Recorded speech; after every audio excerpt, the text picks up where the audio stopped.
গরমে একেবারে জীবনটা তেজপাতায় যে দেখেন আজকে শুক্রবার বাসায় রয়েছে একটা সেকেন্ডের জন্য শান্তি না, যেহেতু রাত্রেও শান্তি না দিনও শান্তি না। কালকে তো সারা রাত কারেন্টে জ্বালাইছে, সে কী করছে আমি ঘরের মধ্যে পানি দিয়ে ঘর ভাসাইয়া থুইয়া দিছি, তারপর যদি একটু ঠান্ডা কমে। হ্যালো এভরিওয়ান, কী অবস্থা? আশা করি সবাই ভালো আছেন, আমিও ভালো আছি। প্রথমে আজকে আমার বাড়ির দৃশ্যটা একটু দেখাইতেছি আপনাদেরকে। যে বাড়িটা দেখেন কত সুন্দর পরিবেশ, এই বাড়িটা ছেড়ে আমি চলে যাইতেছি, যে ভাত বসাইছি তার মাঝে একটু আপনাদেরকে দেখালাম আমার বাড়ির পরিবেশটা।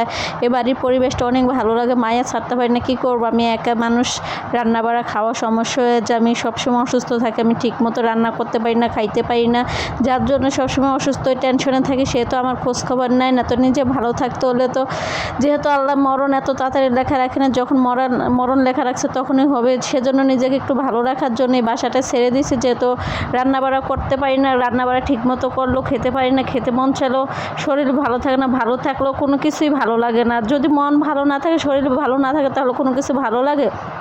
তো কথা বলতে বলতে যে ডিমটা ভাজি করতেছি, ডিম ঝুরা ভাজি করবে, যেহেতু অফিসে অনেক মানুষ, সেজন্য কী করবো, গরিব মানুষ যখন যেটা পাইছো তখন এটা করে 5-6 জন মানুষ, 5-6টা তো ডিম নেওয়া সম্ভব না, সেজন্য যেরকম আয় তেরকম ব্যয়, তাই না? সেজন্য ভাবলাম যে ডিম ঝুরা করে নিয়ে যাই, তারপরে সবার সাথে একসাথে খাবো। ডিম ভাজি করবো আর ভটবটি ভাজি করবো। কালকে আসার সময় ভটবটি নিয়ে আসলাম, ভটবটিগুলো ভাবলাম যে চিংড়ি মাছ দিয়ে ভর্তা করবো, পরে দেখলাম যে আমার ঘরে তো কোনো চিংড়ি মাছ নেই, যেহেতু বাজারঘাট কোনো কিছু করা হয় না।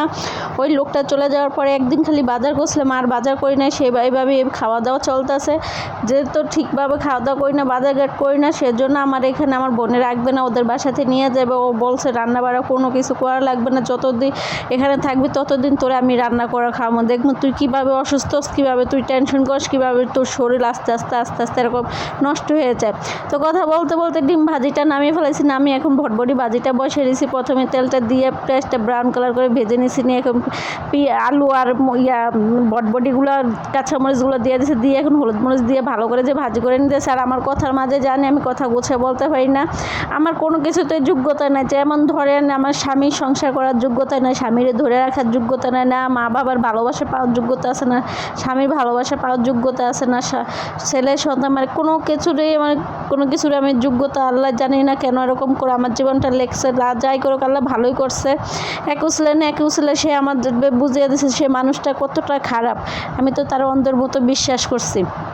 তো কথা বলতে বলতে সবসময় ওর কথায় চলে আসে, জানি না কেন চলে আসে, ওর কথা ভাবতে চায় না, বলতে চায় না, তারপরও কেন জানি না চলে আসে অল টাইম। নামাজ পড়তে গেলে, খেতে গেলে, ঘুমাইতে গেলে, গোসল করতে গেলে, অফিসে কাজ করতে গেলে, মানে হাঁটা চলার কোনো কিছু দেখলে তো ওর কথা আর বেশি বেশি মনে পড়ে। স্বামী স্ত্রী ভালোবাসা দেখলে আমার মনে একটা হিংসা জাগে, এটা দেখলে আরও বেশি খারাপ লাগে। তো আজকে ভিডিওটা এই পর্যন্ত, আল্লাহ হাফেজ।